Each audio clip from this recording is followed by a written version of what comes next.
Anyone who's watched my videos knows that I prefer to engage in long-distance trips where I start on the northern or western edge of the park and work my way down to Prairie Portage, where my van has been pre-positioned at Lotterell's Moose Lake Lodge. This winter, though, I sustained a hip injury on my bike and had to forego the notion of portaging. So, rather than canceling my spring trip, I decided to take an alternate course and undertake what I call a healing trip on the wonderful waters of Basswood.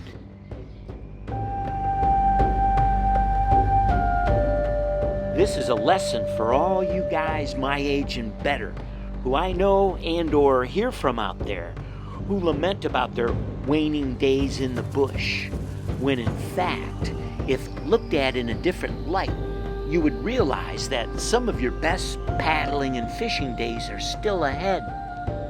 By utilizing the available services and positioning yourself at the edge of the motor-restricted areas, you are capable of achieving world-class fishing,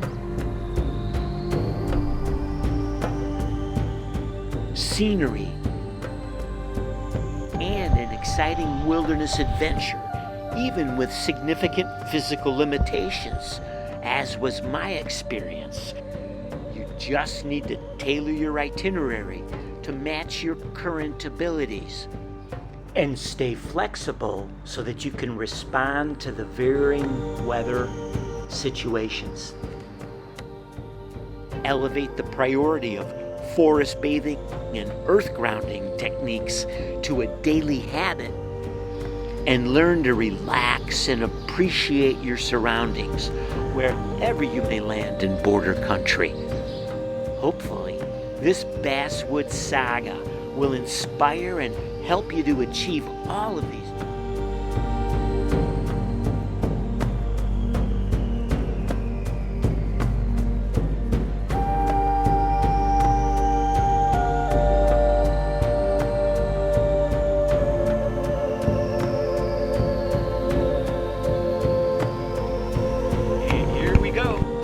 When I left the insertion point at Lincoln Island, the waves were relatively calm for a little while.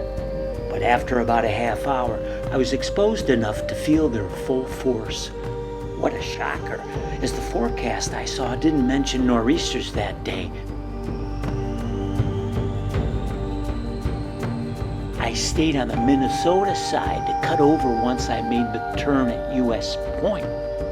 I used every possible landmass to shield the canoe from the whitecaps, but at some point just ran out of interference.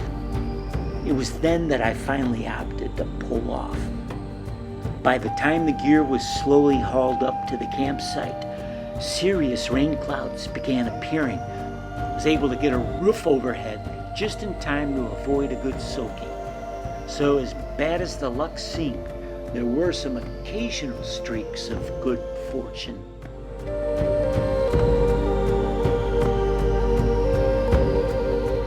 The next morning seemed calm as I slid up the shoreline in the shimmering mist. Once American Point became visible, I could tell, even at this early hour, that turbulence loomed on the horizon as the water in the big bay was a torrid gray. The trees were all vibrating and swaying, as if to say, "Stay out."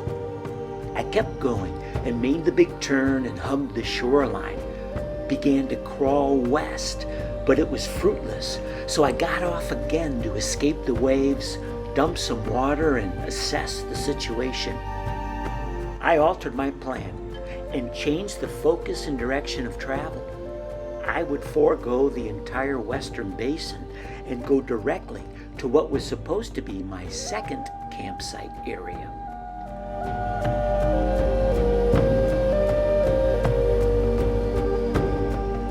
For now, though, I'm stuck here. Here we are, up on the hilltop, and there's Quetico. Can't get there yet, but we will. So we've been winded out a lot of this trip.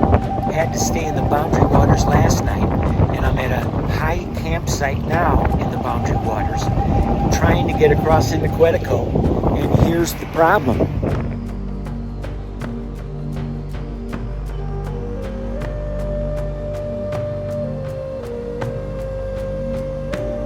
So hopefully she'll lay down before dark, and all I need is about an hour or so, and I can run across and set up camp somewhere.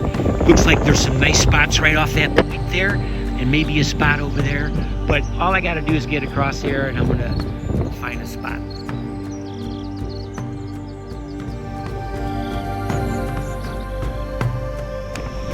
One of the things I love about Basswood is it's the home of ancient cedars.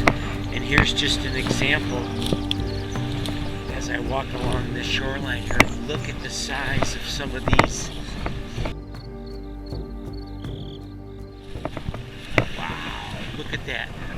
1, 2, 3, 10, 11, 12, 13, 14. Cedars everywhere. I should mention that I love the Boundary Waters, especially the campsite amenities and the fee structure. The reason I go to Quetico during the more popular times of the year is strictly for solitude.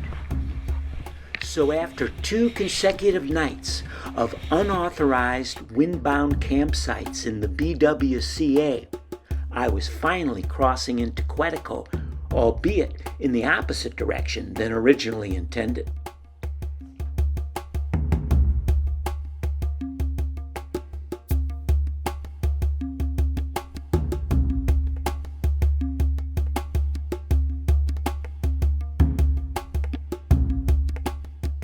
We have arrived at our very first campsite, and it's a doozy. Other than its 3-star paddle planner site rating, I had no other intel on this place. It just looked right on the map, and knowing it's Basswood, one would assume the best. And wow, did we get lucky. It's exactly what I was hoping for. Something off the beaten path with its own private bay. And speaking of that, look at that bottom. It's perfect bass spawning habitat. So here we are, home sweet home. Now it's time to get to it.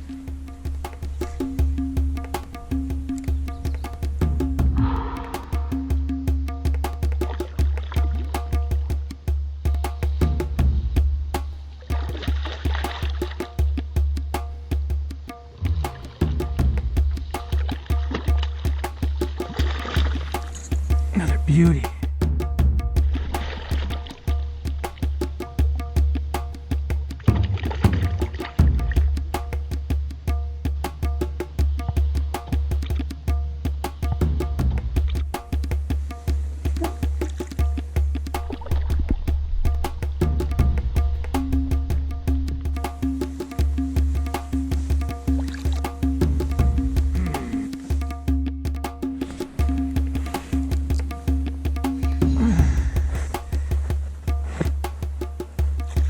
Oh man.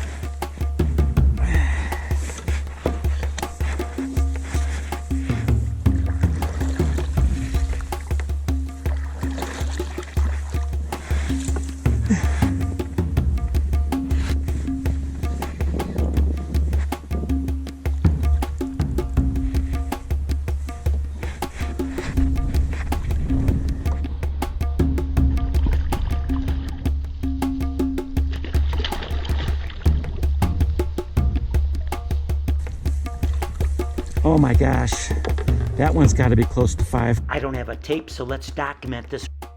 Okay, so there's his tail at the tip, and he's right up to the U. Look at that. Then out of nowhere, I ran into a couple of guys from northern Indiana. Just east of Southwest. So we were trolling for lake trout, just a variety of jigging, doing some jigging. Well, we've been catching several 4 and 5. Like I caught one that was 21 and 3 Oh, Yeah, I don't know how much it weighed, but that's 5. And look at this rig. You guys, that's So here these guys paddled to the back bay to fish for bass. But since I was camping right here, they opted to hold off in order to let me enjoy the inner sanctum for myself. Kent and Isaac. These guys are a couple of real veterans and true gentlemen. I'm on Basswood as a healing trip.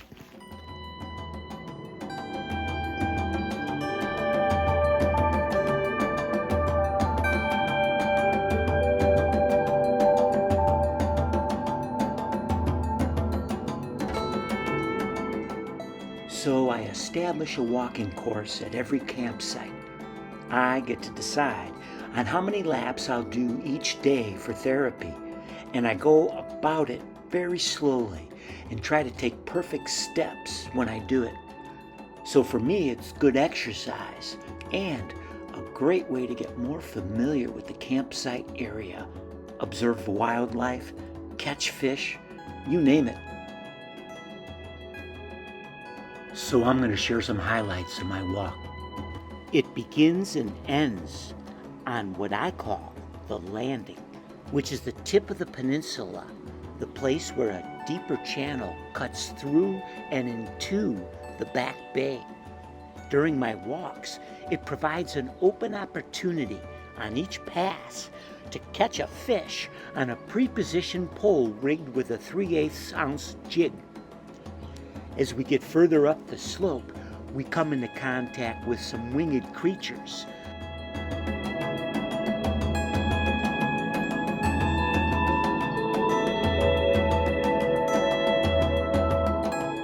Or soon to be.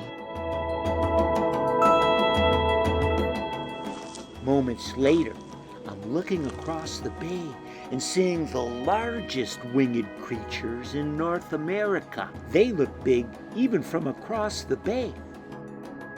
Shortly later, as I got to the segment of the lap where I was walking along the elevated granite next to the lake, I happened to look down into the water in time to see a huge movement of minnows, of newly hatched fish, moving in concert to their next staging ground for the season.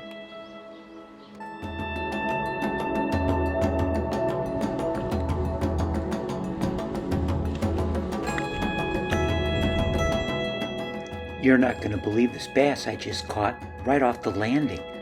It's huge. Off the landing, mind you.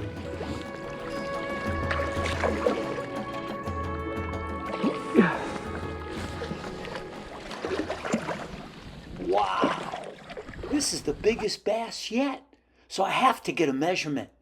This one could go 5, which would be 21 inches. Since I don't have a tape measure, let's see where it lands, and we'll find out after we get back. It's right on the R. I got a feeling some of those bass went over 21 inches.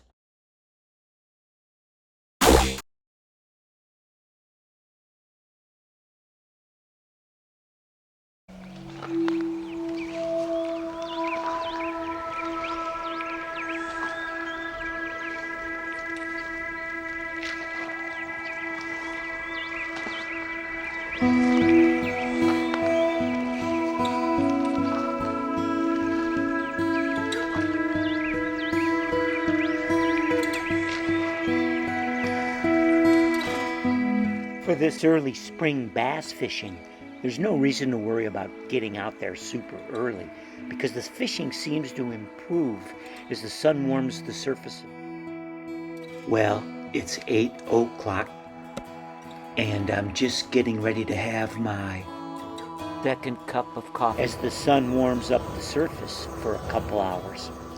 Since these spawning bass will strike at anything, it's strictly a matter of personal preference as to lure choice. I like to use soft plastics,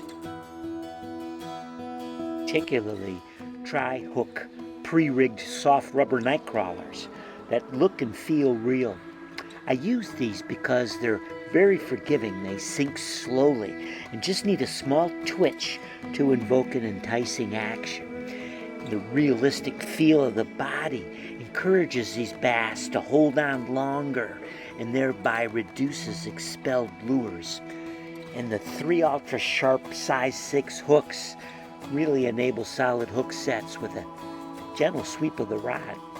For the most part, the fish sets the hook itself.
So getting a little bit of rain here. I like to see rain because forest fires are the worst thing.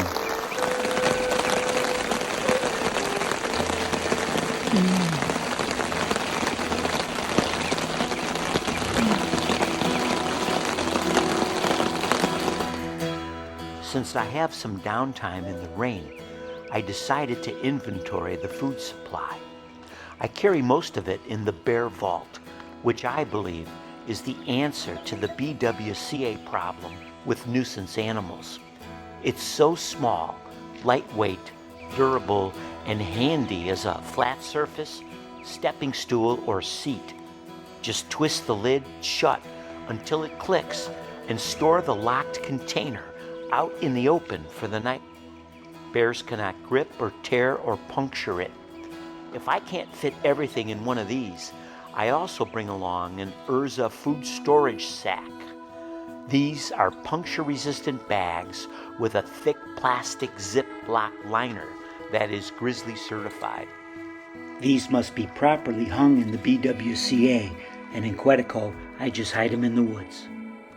Food-wise, in order to mitigate my hip pain by minimizing inflammatory markers, I adhere to a low to no carbohydrate lifestyle, wherein I only consume animal products. I've been doing it for a couple years now and have never felt better or had better blood panels. My goal is to minimize systemic inflammation and therefore reduce or eliminate the joint pain that sometimes affects me. I came up here about 50% cured. I believe the final half will occur while I'm here.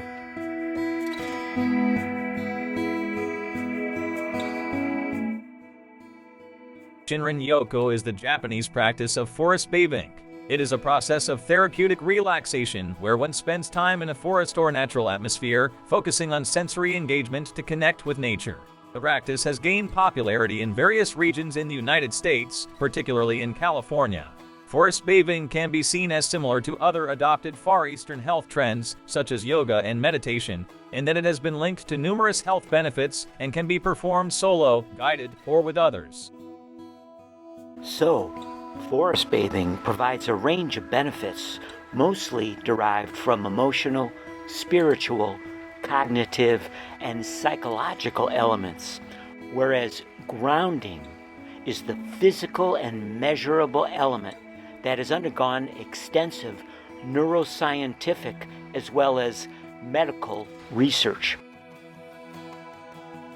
By putting our bare skin in contact with the earth, we draw negative ions that induce homeostasis, which provides many benefits. It reduces inflammation, the pillar of all disease, and the source of most pain. It reduces clot formation and improves blood viscosity, thereby regulating blood pressure. Hormones get a boost while cortisol levels plummet, which is why we experience that sense of tranquility.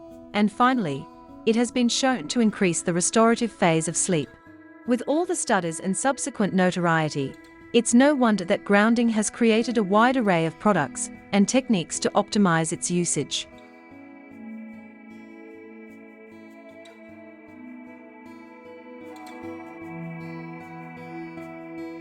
Same principle applies to footwear. To go with the default is our natural state of barefootedness. Minimalist shoes are known to increase foot strength, improve balance, enhance gait, and stabilize posture. The overall benefit is increased mobility. For about a year now, I've worn nothing but barefoot shoes, and I can definitely feel a difference. While we need to protect our skin from excessive direct exposure, being out in the sun wearing protective clothing is one of the greatest health hacks available to us. And finally, we also benefit from the absence of some elements of modern society. Any canoe trip is dependent upon our physical capability status, which certainly can change over time. We all earn this condition through past behaviors, and some of mine have been pretty detrimental. I was an Army paratrooper, and the activities associated with that role, along with a lifetime of running and then 19 marathons, caused considerable hip issues that required hip resurfacing surgery on both sides. Even though I'm usually okay, there are times when I overdo it and suffer the consequences for a while.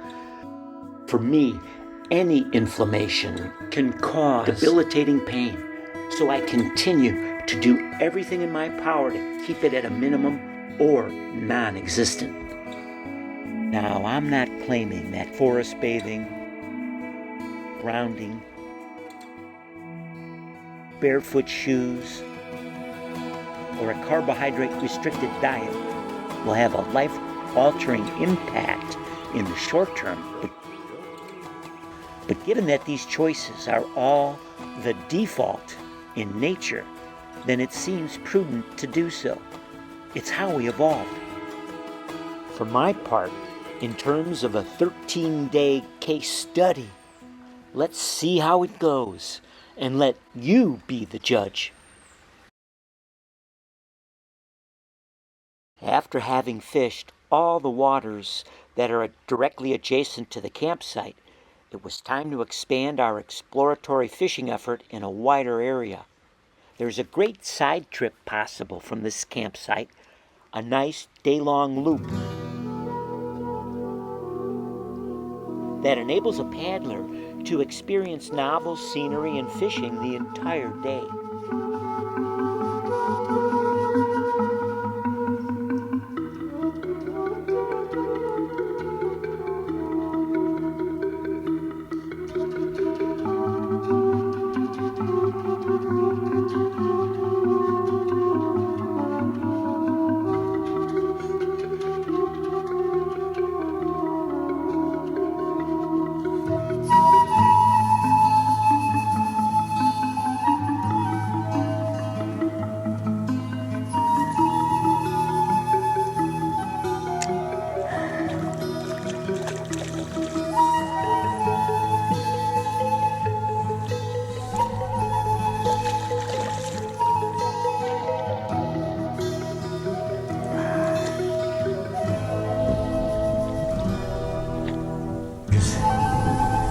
Look at the color on that one.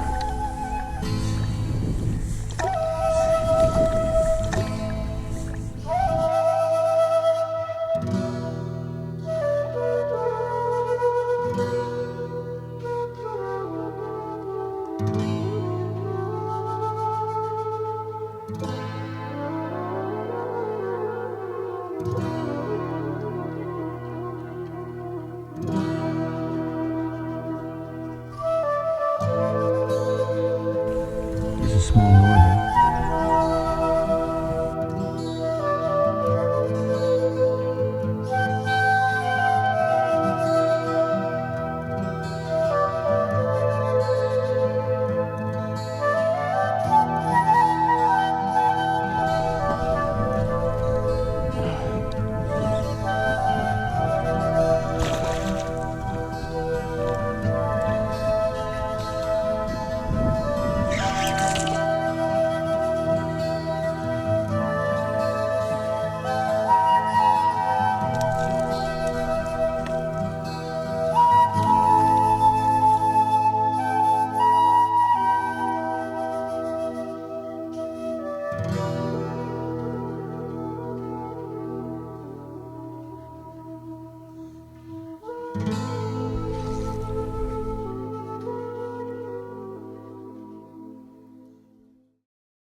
of time and place.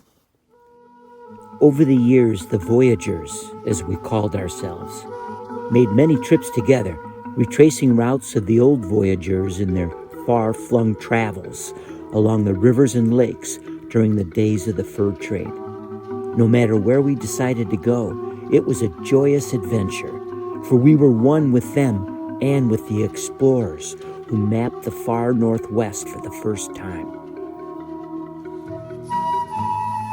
We ran the same rapids, knew the waves on the same big lakes, and suffered the same privations.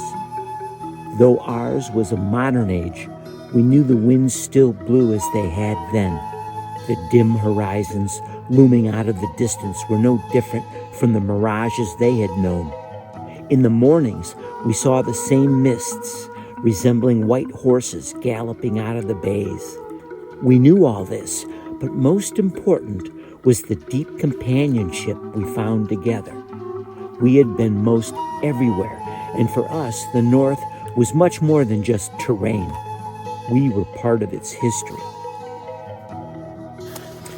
Like men who had been in combat, we looked at the world through different eyes, for we had been tested in the crucible of wilderness travel and had not failed.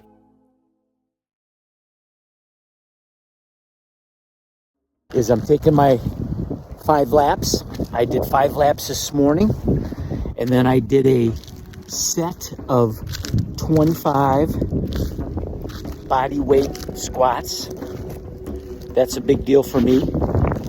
And also doing some stretches in the tent at night that my physical therapist has advised. And that's going extremely well with more flexibility than ever before. So this is the terminus, as you've seen. Look at that beautiful day. There's a loon right there in the entrance to the bay. There's been a bald eagle that's been hanging out at the far end of the bay there.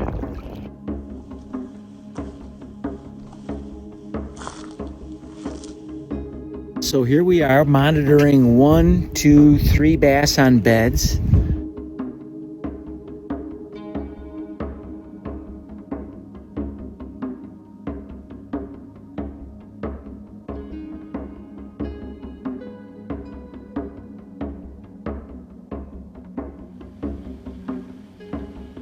As I've matured over the years while traveling the entire Quetico region, I've developed an attitude of gratitude, giving thanks to those who make it possible for me to take these amazing trips.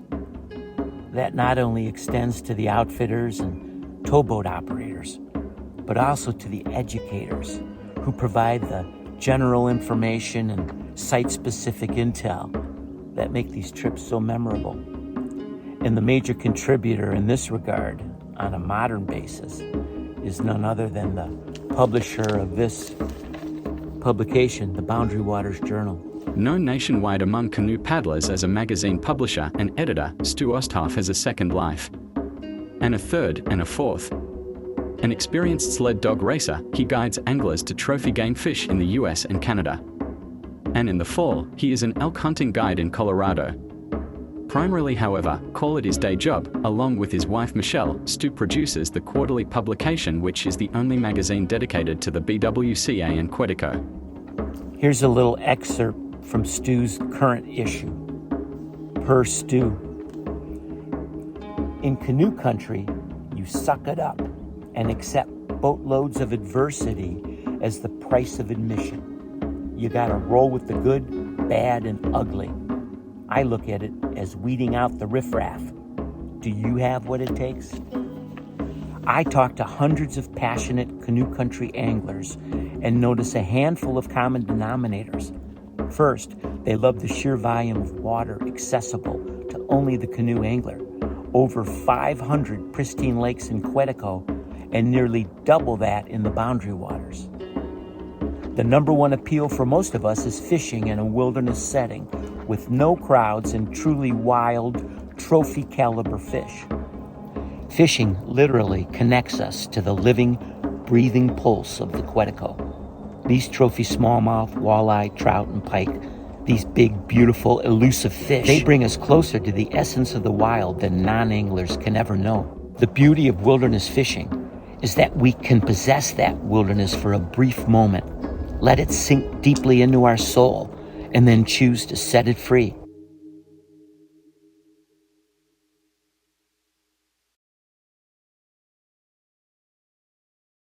"4:36. We're getting up early in order to get into Merriman Bay before those winds pick up too bad. So let's hope we get all the way through the big windy portion of Basswood prior to the mid-afternoon winds, although it's been more like mid-morning winds lately." So the plan all along, in consideration of a portage-free trip, has been to paddle back to Prairie Portage via the wind tunnel that is Basswood at that point, one of the most windswept and dangerous areas of the lake next to Bailey Bay. I set out at daybreak in order to provide the maximum advantage, but to no avail. By the time I got to the big opening, the wind was already causing the water to seem unwelcoming, to say the least. There was no way I was going to repeat my mistake of plowing straight into the Maytag zone and getting windbound, or worse. At that point, I changed course and headed northeast to a site that I'm already familiar with, located right on a big hot spot due to multiple streams emptying into North Bay right there. So that's the moment when the itinerary changed.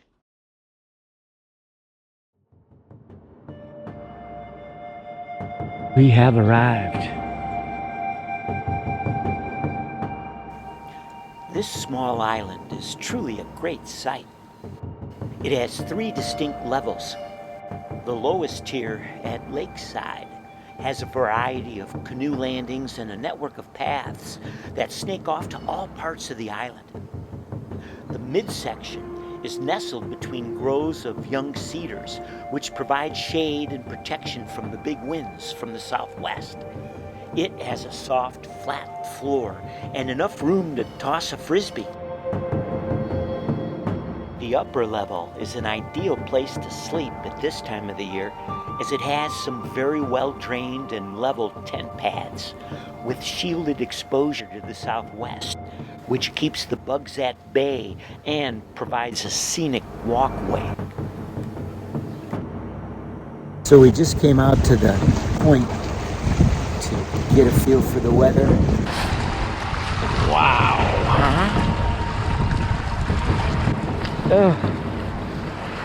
How old do you think this one is? Oh my gosh!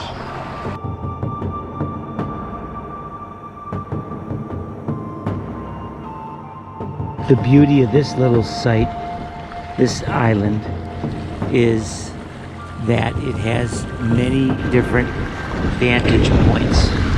So, depending on the direction of the wind, it's easy to get out of the bug zone.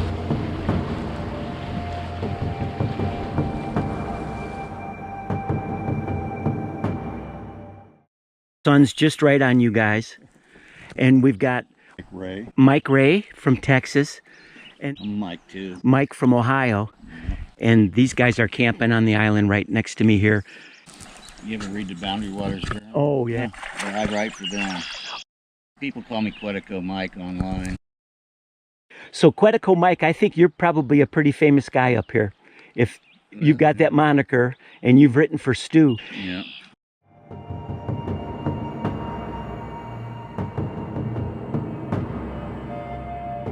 So here we are, fishing the shallows and just creeping along the shoreline, letting the wind blow us.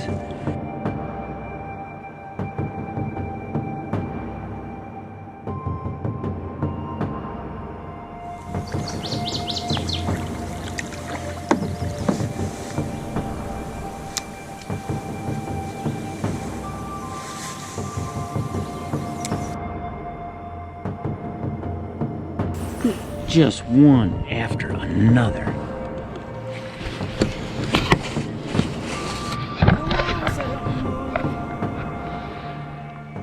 After several days of wilderness therapy, I was really moving much better.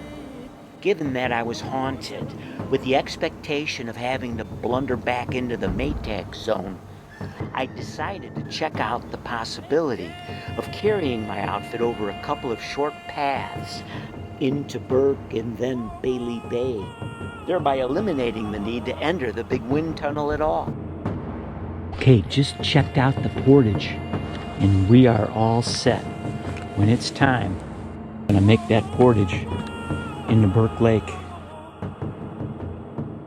It was at that moment that the itinerary changed.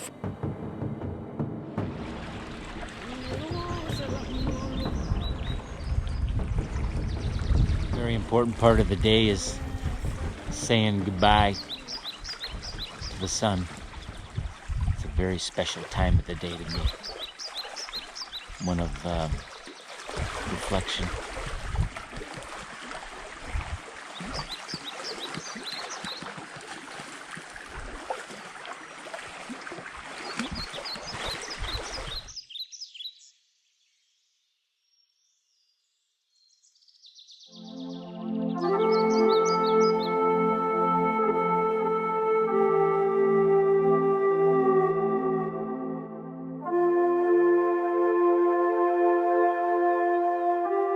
This is the second campsite in a row where we have a resident pair of trumpeter swans.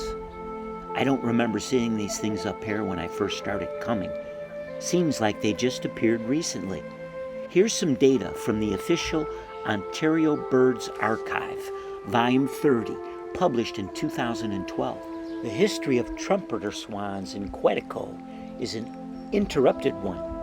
The original breeding population was nearly exterminated by around 1875, with just a few remaining flocks in inaccessible western BC. The same thing was happening in the U.S. In 1972, the Minnesota Department of Natural Resources undertook the Hennepin Park program, where they worked with eggs provided by the Montana DNR. That was the beginning. And then, in the 80s, the states of Michigan, Wisconsin, and Iowa joined in the effort.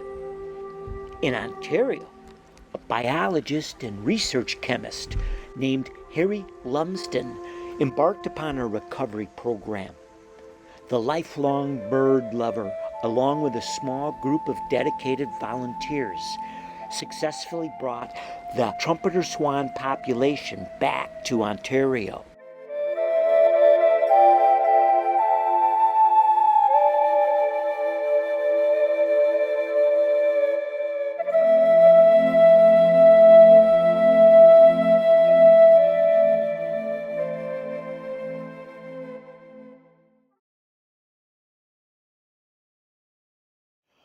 Well, we got out fishing this morning, and it was interesting. After a night of rain, the bass literally turned off like a switch. After discovering that, I began trolling in the vicinity of the outflow. I've been so captivated by the bass fishing that I haven't done much of this type other than when traveling between bassy areas. Now that the bass have temporarily turned off, it's time to maybe catch a dinner fish and change up the menu a bit. My methodology is very simple. Just rest the outfit on my lap when trolling. When a fish hits, the pole jumps into your arms. I ran a zigzag pattern that enabled the lure to turn and dive erratically right around the drop-off where the biggest inflow occurs. It wasn't long before the dinner bell tolled.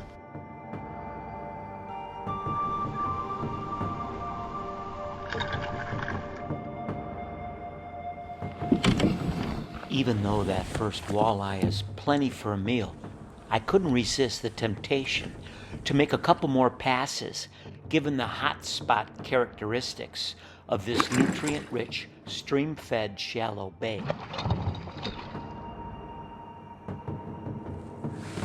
Look at that.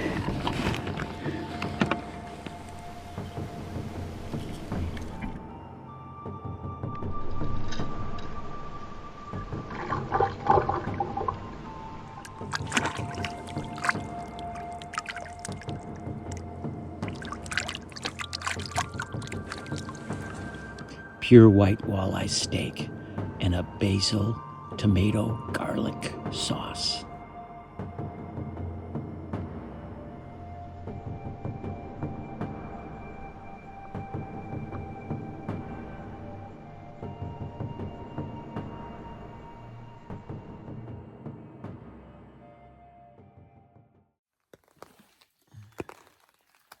Well, it's morning coffee talk. I hate to interrupt that loom. You know, this trip was a gift in the first place, thanks to my therapist, Todd Vanetta. Todd gave me the therapy and the stretching and the exercises, and my wife pampered me, did everything. And now the final test is going to be the portage.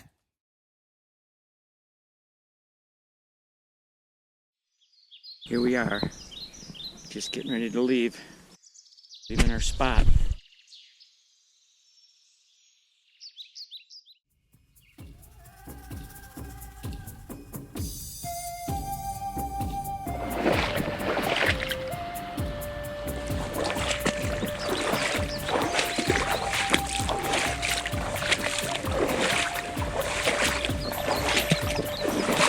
Well,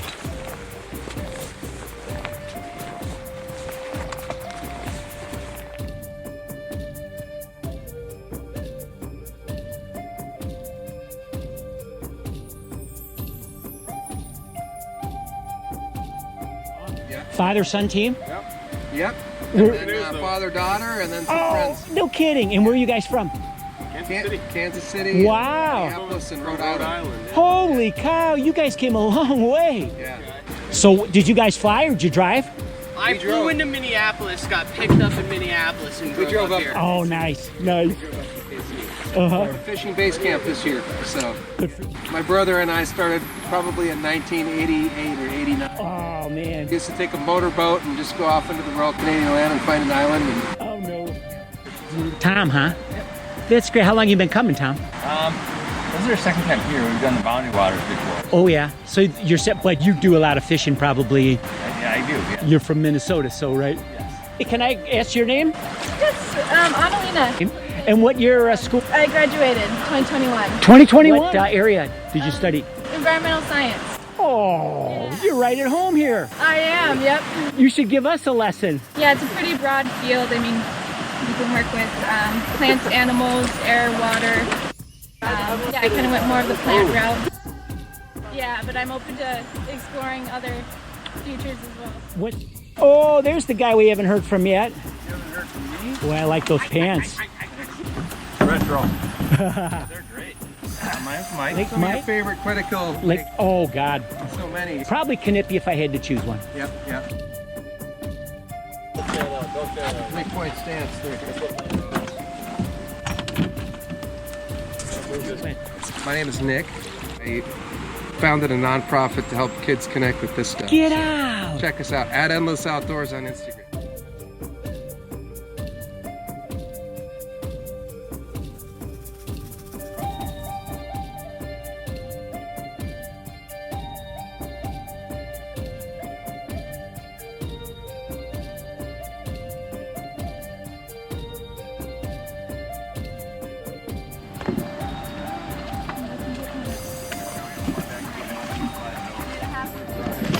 There you go. See you later, guys. Likewise. Well, hope you have a great end of your trip, Mark. I will. I got about 3 days to go. It's really great to meet you, brother. Have a good trip back to Chi-Town, the Windy City, Broad Shoulders. 312. Yes. 312. Yes. We're from the 612. So. Oh, okay. Look at that canoe walk, huh? Yeah, Not everybody can do that. Yeah, I do it, Mark.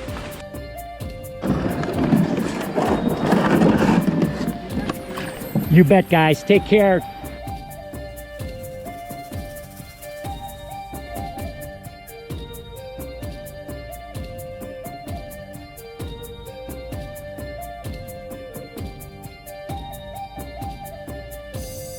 3 generations of Quetico paddlers. We're from Champaign, Illinois. Oh, Champaign. I'm from Chicago. Oh, okay. Yeah. First year. This is your first time? Yep. Good for you. Jack, Billy, John.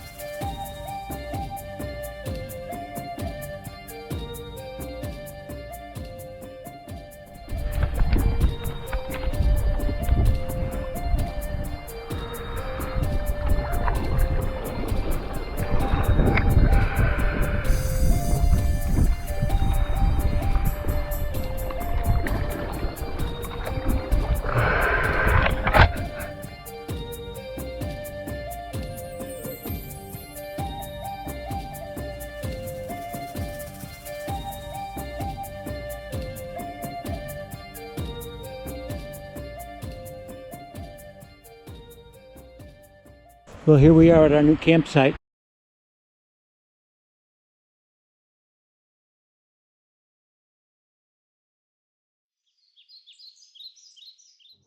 Having just perfect weather here.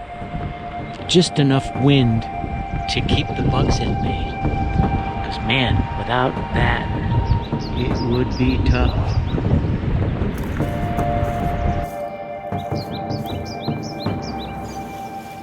So hearing some rumbles over there. It's coming. We're ready for it though. We're up on the high ground.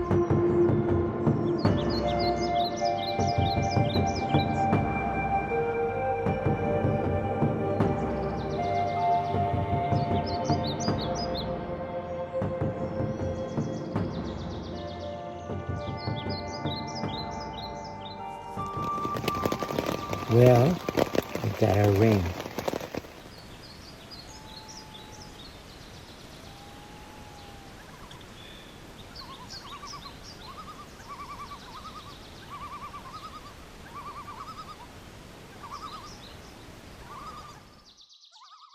The Burke Island site is mostly steep with a very small area suitable for camping.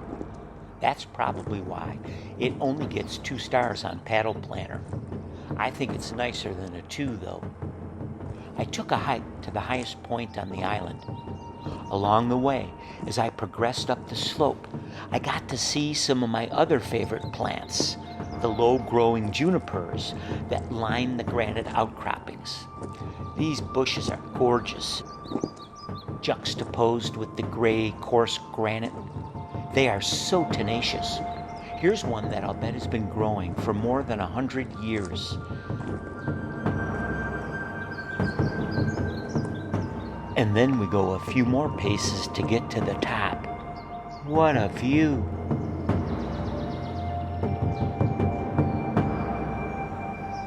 And here we go.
a little something different.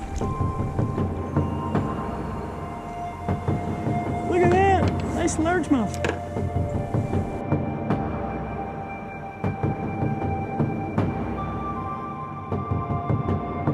Did something take a gash out of that, huh? Looks like maybe a bird of prey.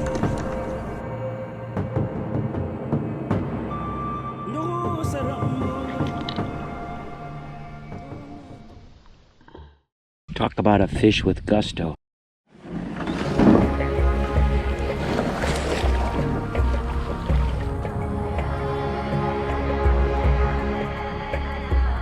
Well, here we are at the end of the trip. This is our final campsite.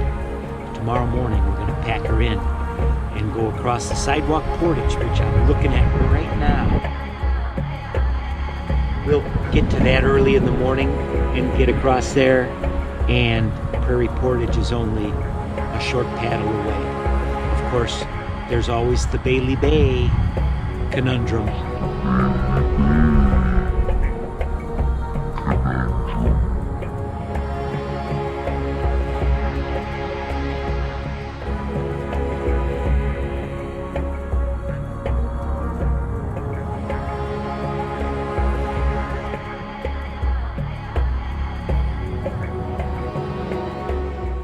I could feel the breeze getting stronger as I progressed up the trail. Not a good sign for what could lie ahead. That, combined with the foreboding skies, gave me the same sense of dread that I felt upon entering the other Maytag zone to the west.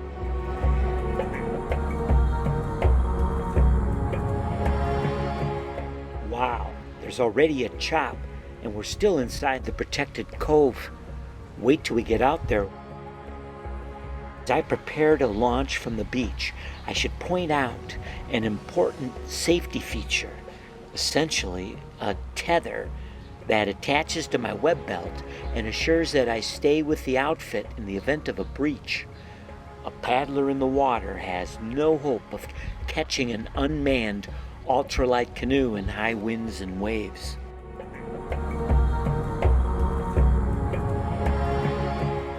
Considering that this pack canoe is really an open deck kayak, another necessary precaution is a dry suit. This really serves two purposes: to provide thermal protection from the lake water in the event I get ejected from the boat, and to keep me dry while transiting over choppy waters, as the seat is located on the floor, so oftentimes I'm sitting in a puddle.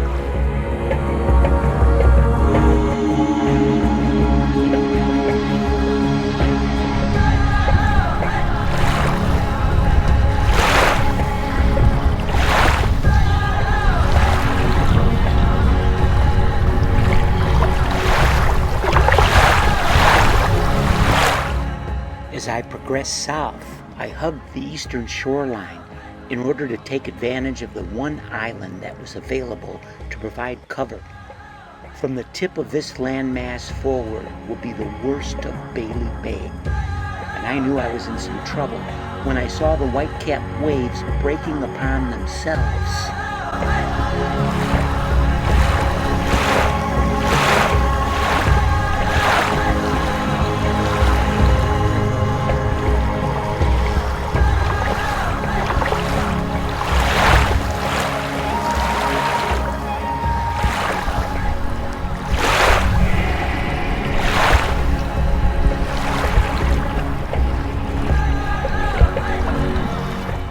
That danger past, here comes a new hazard that I've always known of, and that is unique to this part of Basswood. Of course, we're always on the lookout for hidden reefs, as that is one of the many easy ways to get ejected from the boat. Another is to hit a loggerhead. There are a few of these down at this end of the lake, relics of the logging days when they floated huge white pines down the length of the lake for processing near Prairie Portage. The dangerous thing about loggerheads is that they can move around at the whim of the wind and waves, so you never know where they'll be from year to year.